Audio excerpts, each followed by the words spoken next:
자, 이 신뢰의 성품은 참 소중합니다. 우리 인생은 치열하고 거친 전쟁터와 같기 때문에 혼자서는 승리할 수 없습니다.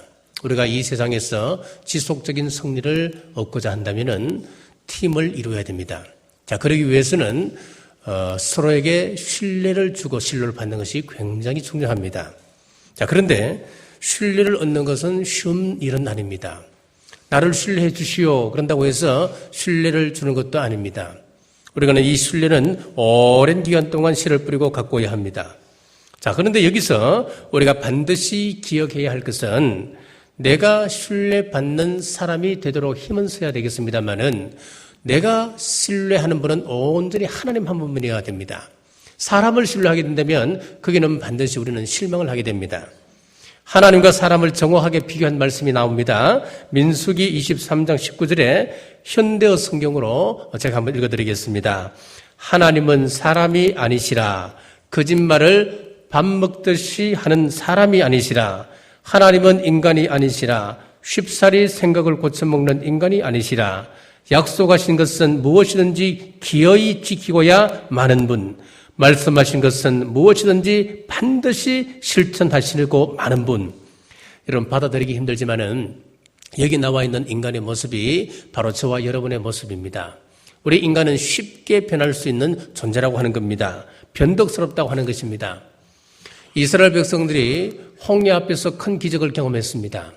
큰 기적을 경험하고 난 다음에 이스라엘 백성들이 건너고 난 이후에 하나님을 찬양했습니다. 그리고 난 다음 불과 사흘 후에 마라의 선물을 만났을 때에 물을 마시지 못한다고 하나님을 향하여 원망한 그런 일이 있었습니다.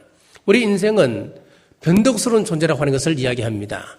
예수님께서 예루살렘 성에 입성하실 때에 누구나 할 것 없이 전부 다 나와서 종려나무 가지를 끌고 예수님을 향하여 찬양을 했습니다. 열렬히 환영을 했습니다. 그런데 불과 며칠 후에 예수님을 향하여 죽여라고 고함쳤던 무리들입니다. 인간은 변덕스럽다고 하는 것을 말씀합니다. 그러므로 다른 사람을 대할 때는 신뢰의 대상이 아니라 사랑과 이해의 대상으로 보셔야 되고, 그러나 자신은 하나님과 사람 앞에서 신뢰받는 존재가 될 수 있도록 여러분들이 애쓰고 힘써야 된다는 거예요. 오늘 다윗의 모습을 보며 신뢰의 성품을 살펴보겠습니다. 시편 18편은 다윗의 시인데 사무엘하 22장과 똑같은 내용입니다.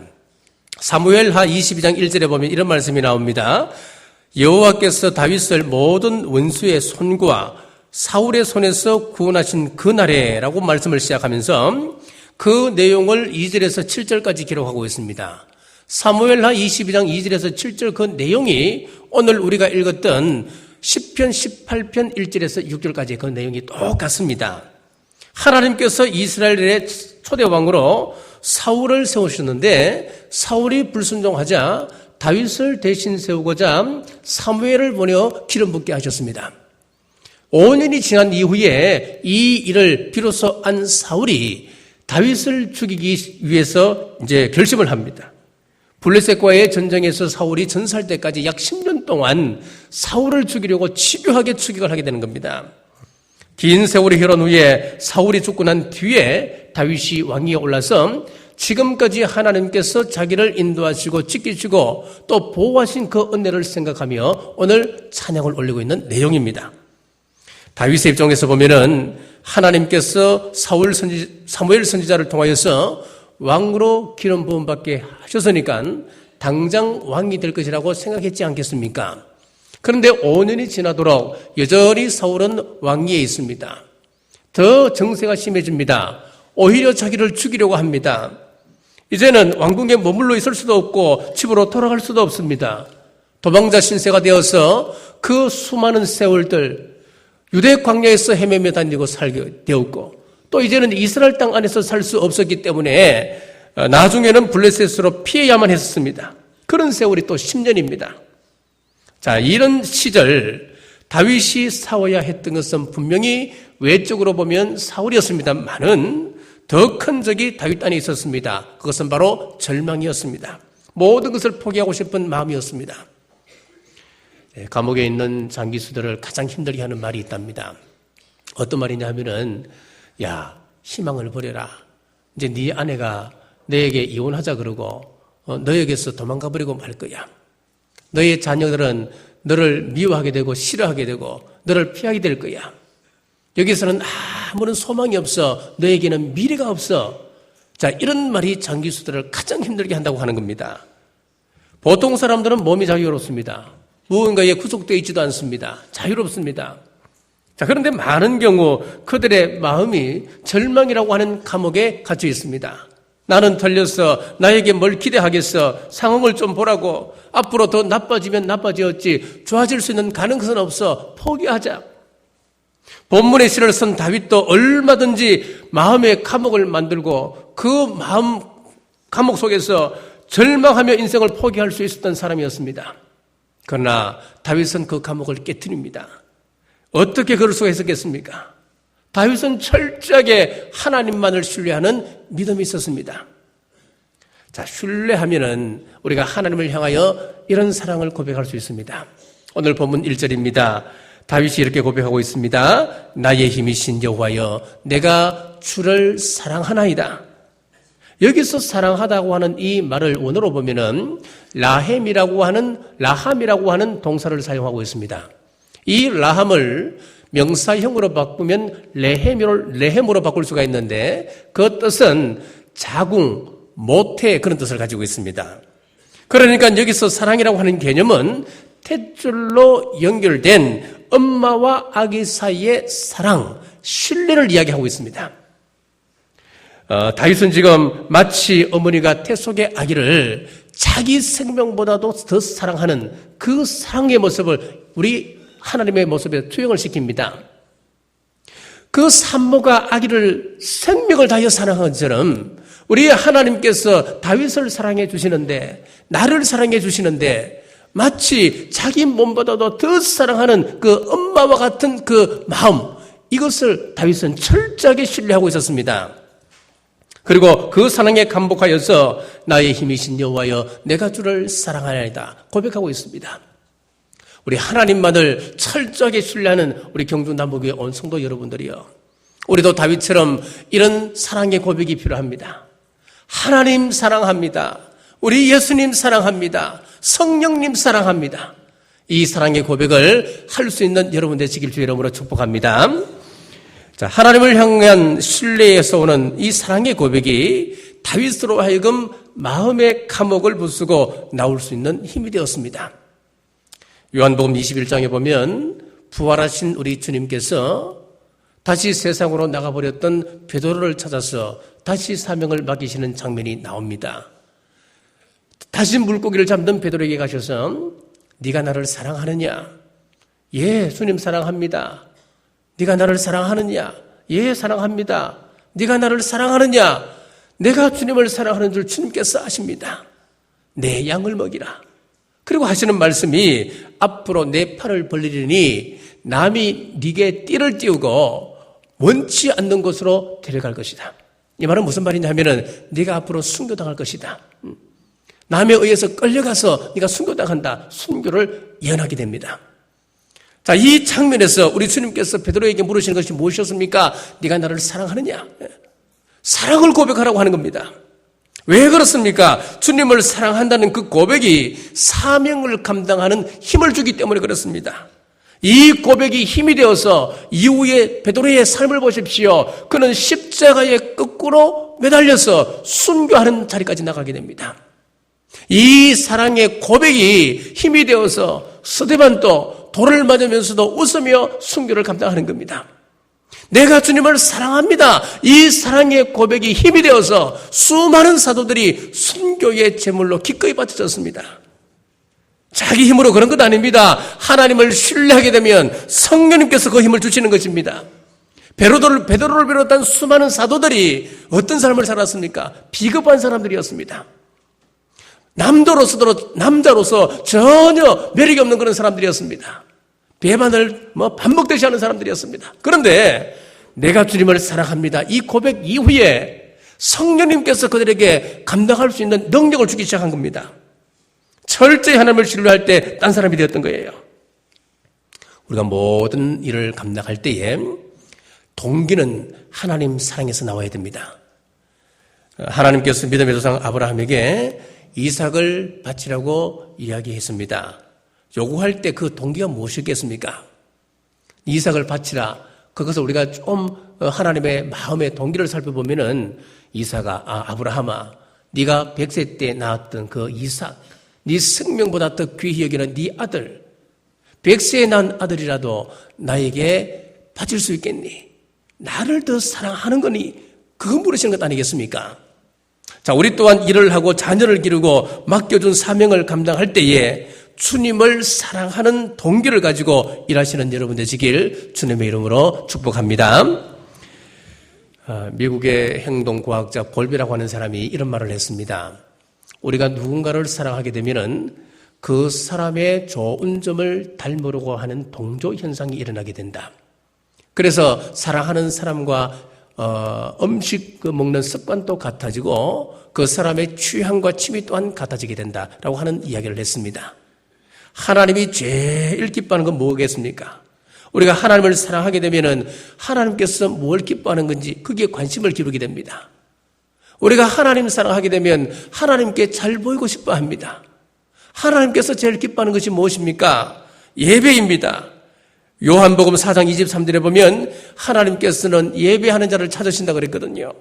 예배하는 일에 최선을 다하심으로 행동으로 우리 하나님께 사랑을 표하시는 여러분 되시길 주님의 이름으로 축원합니다. 우리가 이렇게 하나님을 전적으로 신뢰할 때에 하나님께서 우리에게 주시는 복이 있습니다. 그것은 바로 구원과 승리입니다. 2절 말씀을 보십시오. 여호와는 나의 반석이시요 나의 요새시요 나를 건지시는 이시요 나의 하나님이시요 내가 그 안에 피할 나의 바위시요 나의 방패시요 나의 구원의 뿌리시요 나의 산성이시로다. 다윗은 여호와 하나님을 이렇게 묘사를 했습니다. 산성이다, 반석이다, 요새다. 구원 건지시는 자 하나님, 그리고 피할 바위, 방패, 구원의 뿔, 산성. 자, 이렇게 비유적으로 설명을 하고 있습니다. 사무엘상 17장 37절에 보면은 골리앗과의 전투가 나오는데 여호와께서 나를 사자의 발톱과 곰의 발톱에서 건져내셨은즉 나를 이 블레셋 사람의 손에서도 건져내시리라. 철저히 하나님을 신뢰할 때에 하나님께서 다윗을 구원하셨습니다. 시편 20편 7절에 보면 어떤 사람은 병거, 어떤 사람은 말을 의지하나 우리는 여호와 우리 하나님의 이름을 자랑하리로다. 우리가 의지할 것은 말이 아니고 병거가 아니고 오직 여호와를 신뢰하라 그렇게 말씀합니다. 시편 33편 16절에 보면 많은 군대로도 구원을 얻은 왕이 없으며 용사가 힘이 세워도 스스로 구원하지 못하는도다. 전부 하나님을 신뢰해야 구원을 선물로 받는다 그렇게 말씀하는 겁니다. 모세는 힘이 없는 노인입니다. 바로는 세계 최고의 권력자입니다. 그런데 하나님을 철저하게 신뢰하고 믿고 나갔던 모세가 이기는 겁니다. 하나님을 철저히 신뢰했던 문지기 모르드게 겨우 문지기 주제에 어떻게 하만을 이길 수가 있겠습니까? 하나님을 철저하게 신뢰하고 나갔던 모르드게가 최고 권력자 하만을 이기는 겁니다. 거대한 로마 제국과 당시 최고의 권력자인 대제사장과 서기관과 장로들 그 앞에 서신 우리 예수님, 연약하기 그지없는 우리 예수님을 십자가에 못 박음으로 그들이 승리했다고 생각했습니다. 그러나 우리 예수님께서 죽으실 때 뭐라고 말씀하십니까? 내 영혼을 아버지 손에 부탁합니다. 철저하게 하나님을 신뢰한 우리 예수님 부활하심으로 승리하시지 않습니까? 시편 18편 29절에 보면은 내가 주를 의뢰하고 적군을 향하여 달리며 내 하나님을 의지하고 담을 뛰어넘나이다. 여기서 보면은 하나님을 의지하고 하나님을 철저하게 신뢰할 때에 우리는 담을 뛰어넘다 그랬습니다. 수영을 배워보신 분들은 잘 아시겠습니다만은 수영의 가장 기본 중의 기본은 일단 몸이 떠야 되는 거예요. 기본 중의 기본입니다. 그런데 처음 우리가 수영을 배워보면은 물에서 살아나려고 힘이 들어갑니다. 발부둥 쳐봅니다. 내가 떠보려고 내 몸을 띄우려고 막 힘이 들어가고 막 발부둥을 치는 거예요.